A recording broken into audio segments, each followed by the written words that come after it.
The title of my paper is Gifts as Media in the Squire's Tale and the Ellesmere Manuscript. In this paper, I raise a few questions concerning our understanding of the Squire's Tale and the manuscripts. My question is, what can the Ellesmere manuscripts tell us about the Squire's Tale? And the second question is, what can we readers in the 21st century make of the text in the manuscript?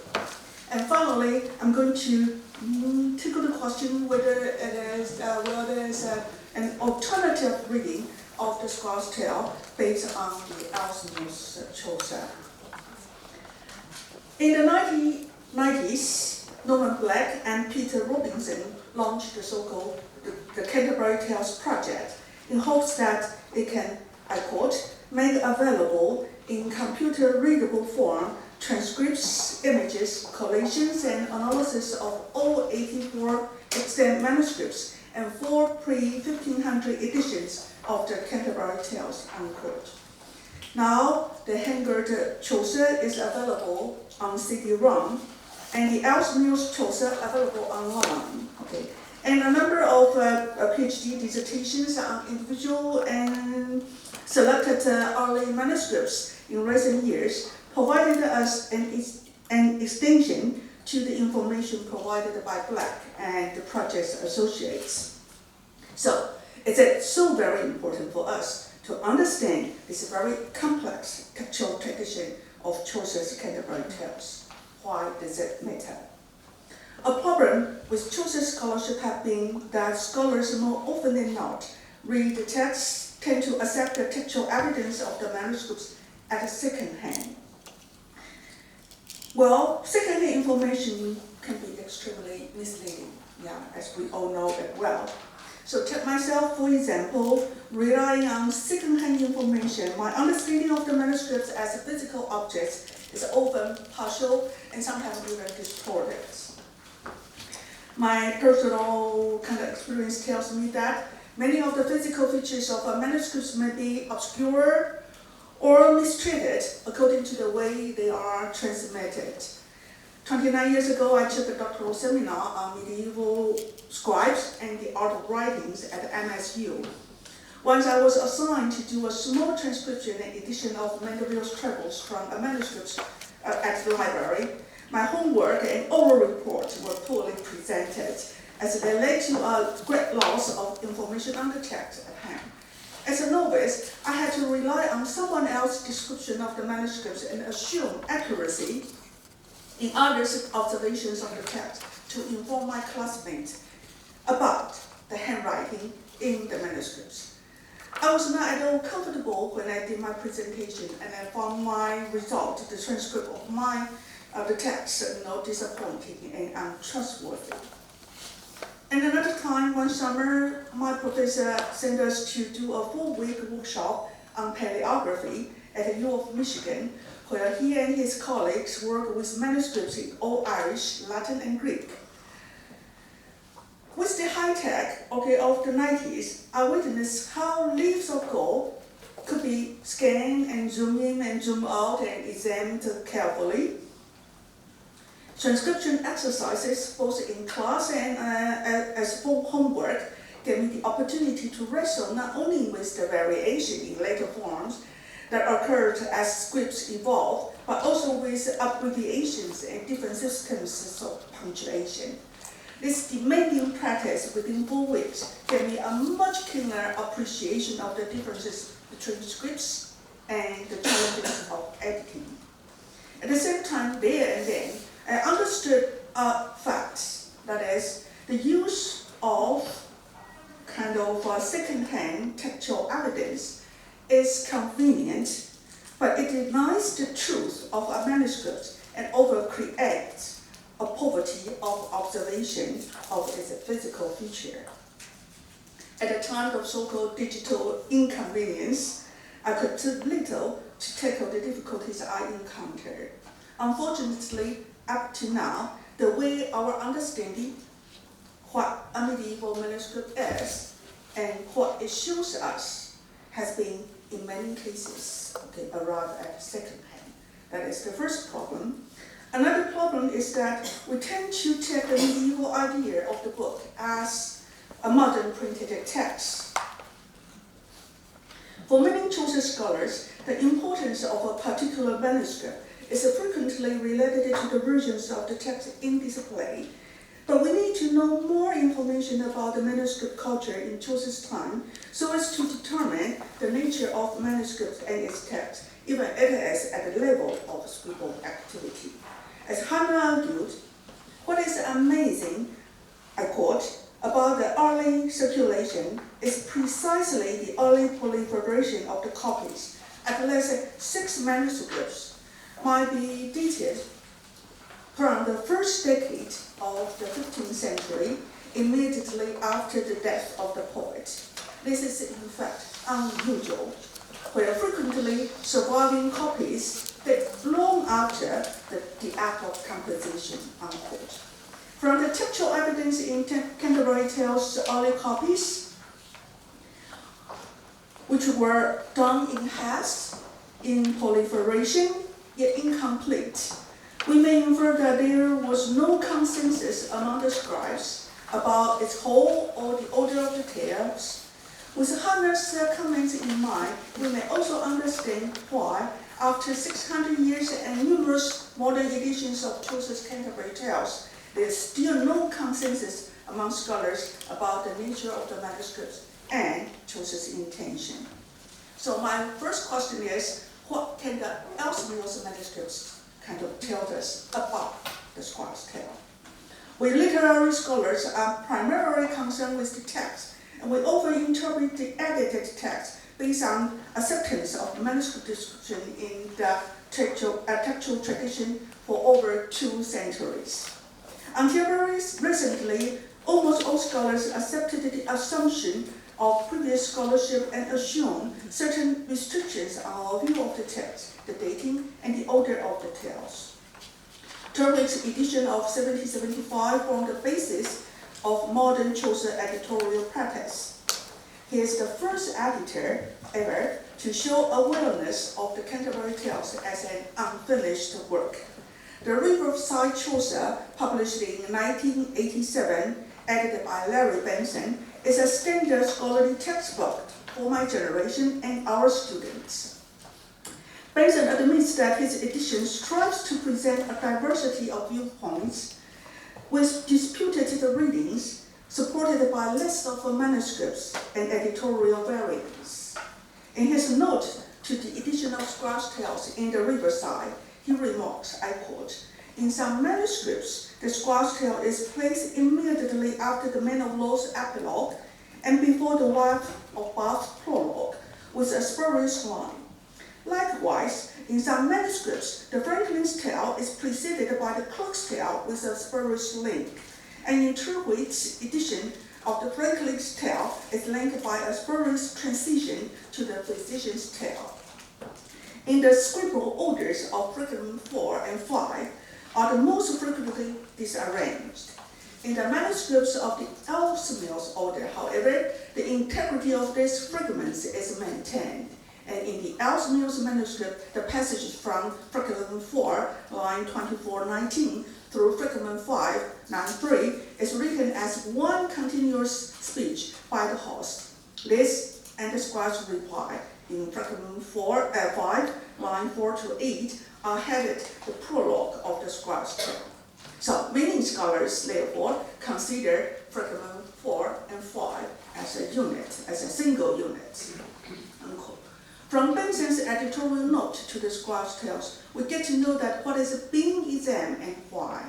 That is to say, questions relating to the text of the Squire's Tale and the other Canterbury Tales revolve around what should and should not be included in the canon and what is or is not editorially acceptable. Since neither questions can ever be answered, solutions to the questions have been sought somewhere else without exception from within the text itself.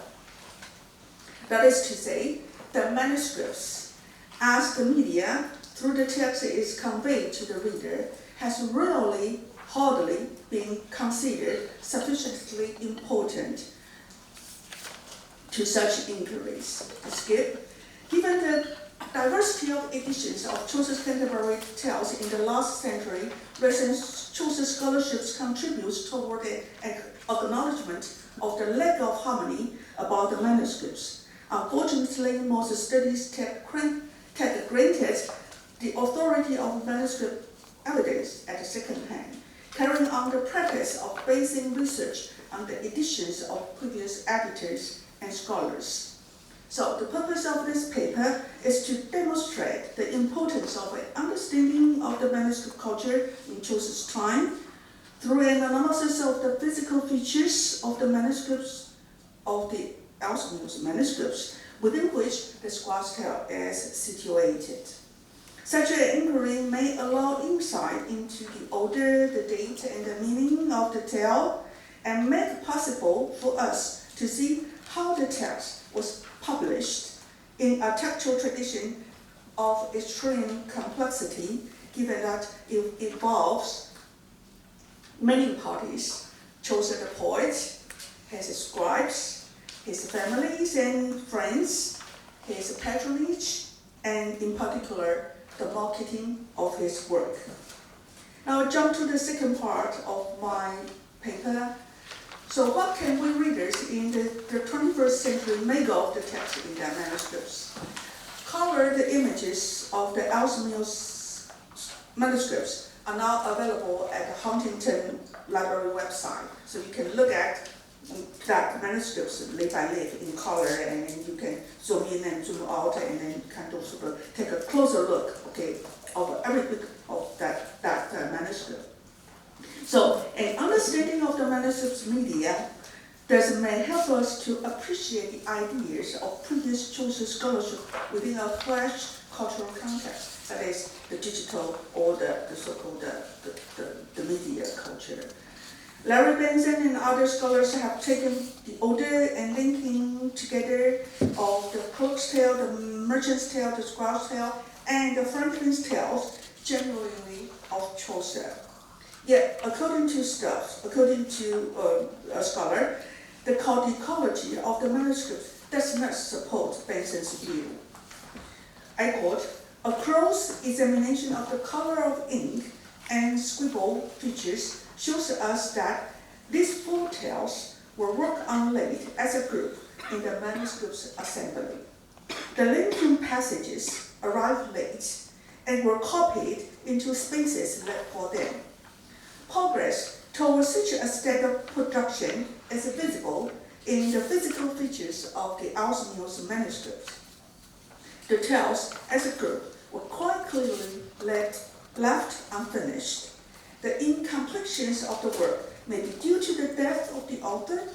The scribes were to rip up what they had at hand after Chaucer's death. So it is obvious that the Canterbury Tales is an unfinished piece of work. So is the Squire's Tale.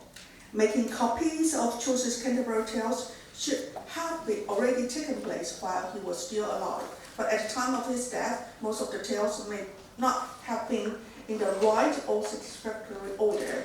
Many problems thus arise concerning his date, order, and the role of the scribes, who finish off in cooperative haste after the poet's death.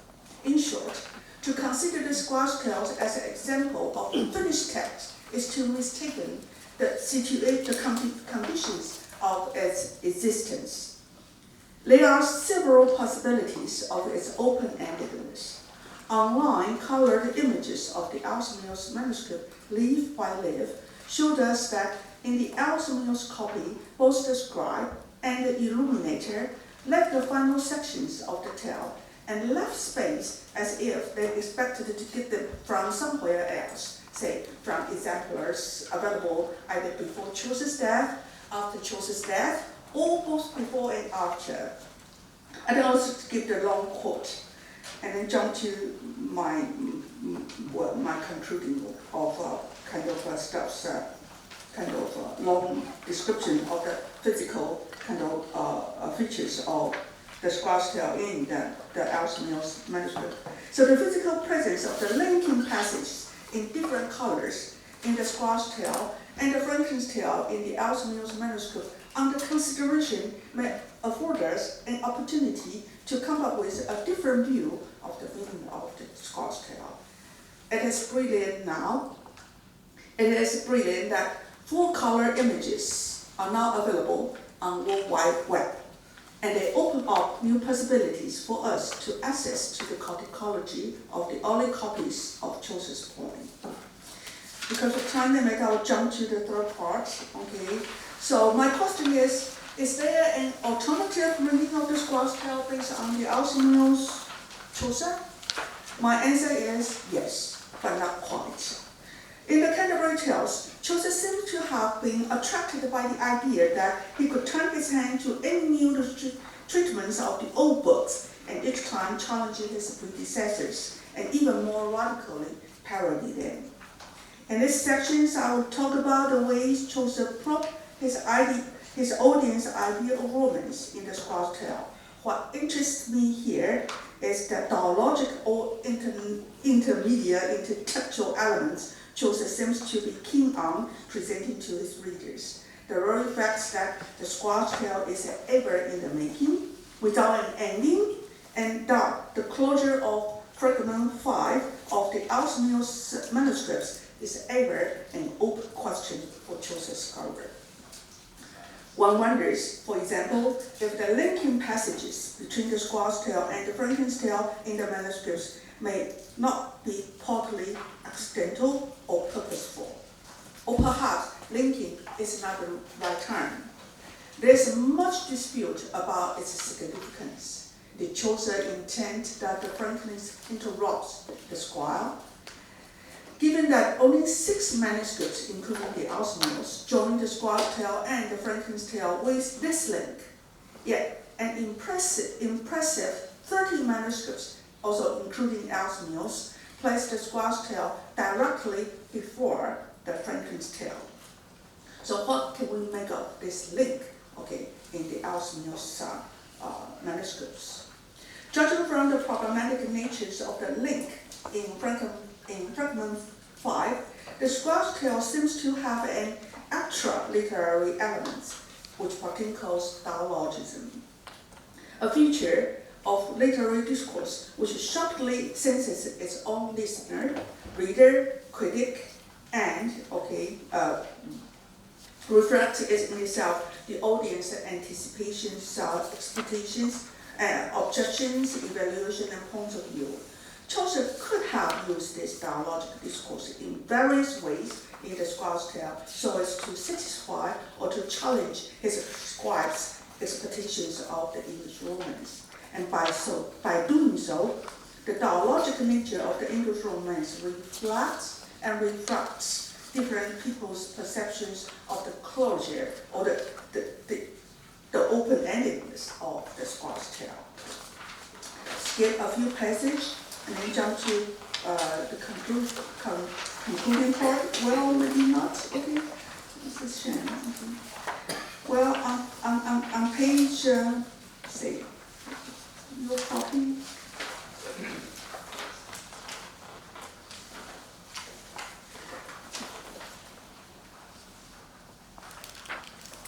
Okay, on page 36, I'll start with this fragmentary last paragraph. Page 36, okay. Fragmentary and incomplete edits. The Squire's Tale implies a partial structure granted in a commonly perceived whole, namely the English romance. I'll skip the portion. The Squire's pervasive use of romance rhetorical device keeps his reader ever conscious of the particular kind of tale-telling in his narratives. Part 1 begins with the Tartar King's kind of birthday party and has the 4 magic gifts presented and discussed. Well, finally we come to the 4 magic gifts. Okay. The silence falls when the invited guest rides into the hall on horseback with a reference to Gawain with his own courtesy. Reading the Squire's Tales, one tends to compare the romance elements in Sir Gawain and Green Knight, in particular, the figure of Gawain. And the silence, especially the unexpected visitor, sort of rings a bell and then reminds us of, the opening scene in Squire Green Night. The opening scene of the Tatar king or the King Kambiskan's birthday festival at court, and the four major gifts are presented and discussed. Kind of sort of tell us the horrible kind of thing over the Green Knight's sudden visit at King Arthur's court in Squire Green Night. This motif is commonplace in romances and chronicles, but it is rather surprising that Chaucer would associate Gawain with failure, which is quite unusual in the Arthurian materials. The only other kind of Chaucerian knight who sets out into the country of faerie is Topaz. He falls in love with an elf queen, encounters her monstrous guardians, a three-headed giant called Olivon. Things are very different in the Tartary of the Squire's Tale. In the Squire's Tale, an ambassador from the king of Arabia brings 4 gifts to the Tartar king and his daughter Tennessee, each possessing magic powers: a brass horse, an unsheathed sword, a mirror, and a ring. The people of Tartary do not take these 4 gifts as wonders, as the commonplaces of romance, but search for practical knowledge about their origins and functions. The long passage describing their various curious questions of the 4 gifts shows Chaucer at his best to dialogize with his audience. How can a brass horse fly? Some think it may be of fairy, others recall the flying horse Pegasus and the wooden horse of Troy. And one skeptic suggests that it may be nothing but an appearance made by magic. Since the Squire's Tale is unfinished, the truth of these 4 gifts is never revealed. And part 2, leaves the guest to bed with hangover and begins with another story about the pretty princess. Well, the Squire seems to have an idea that he can flirt with his readers with rich materials of the interlaced romance in both parts, and then he never developed what he thinks. So this is quite funny. To notice that he never ever, intends to finish off what he begins. Apparently, there is a tale about Princess Tennessee, but he never gets to the point of the tale. Instead, he declares that after this, I'm going to talk about another story, and then just jump into, kind of sort of a very brief kind of preview, of his kind of next tale. Then part 3, begins with another tale, presumably of the 3 men fighting for a pretty woman, but there was only 2 lines unfinished. The closing lines of a plot summary in part 2 seems to promise an interlaced romance of the sort most commonly found in French and 14th century English examples. As Helen Cooper says, Cooper concluded that the size, I quote, the size and scope of the existing examples may suggest that Chaucer wrote just enough of the Squire's Tale to indicate its nature as an interlaced romance, and that is unfinished. That its unfinished state is deliberate. Yet, if it is so, the Franklin's interruption does not sound like a proper or flattering kind of comment on the Squire's performance. He said, in faith, Squire, thou hast been equipped. You done a pretty brilliant job. This is not the case. So one may wonder if Chaucer could have dialogized with his audience, with his Adam, the scrivener, that is the scribe B, who copied the linking passages and the tale to understand them as such. I'll jump to my conclusion. So it could have been the models of the variations or deviation from the so-called norms that appeals to Chaucer, his scribes, and his contemporary audience. The history of a medieval manuscript tradition, of adaptations, of translations, of glosses, of later modifications, and introductions added to a previous text. Of all these common medieval practices of compilations and interpolations reveals that the medieval perception or comprehension or appreciation of narratives were ever well in the making.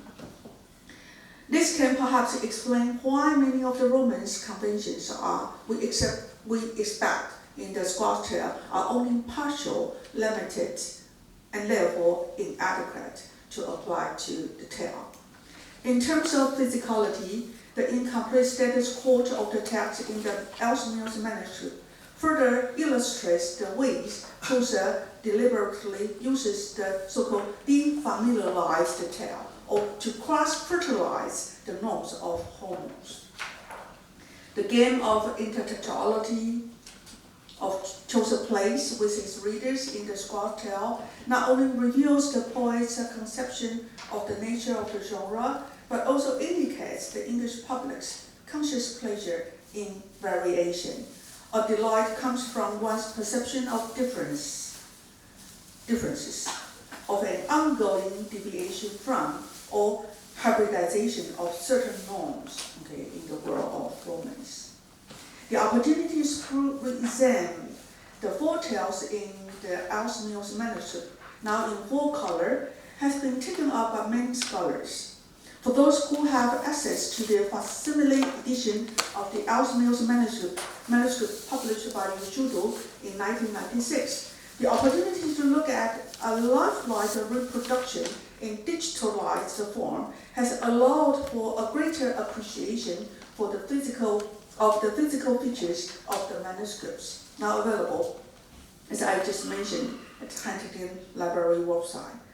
With the advent of digital imaging and the expansion of World Wide Web, assumptions which have formed the basis of academic or scholarly opinion on Chaucer's point for over a century needs to be re-examined and then readdressed in light of new information.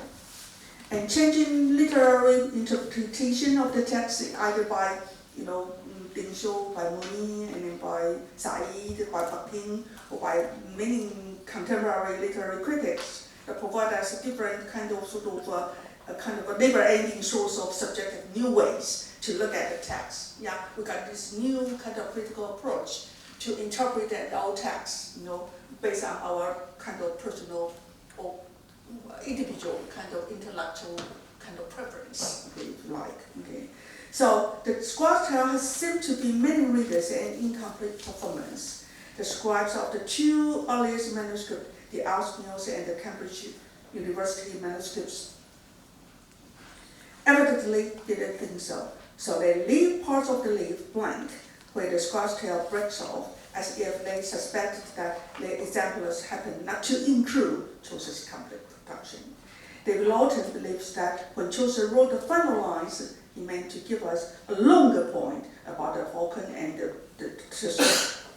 So this paper will try to demonstrate how valuable an awareness of the media, in the time of Chaucer, that is, the manuscript culture, is to understand Chaucer's past. Yeah, thank you very much, Professor Denise Wang. Fantastic and especially time-conscious.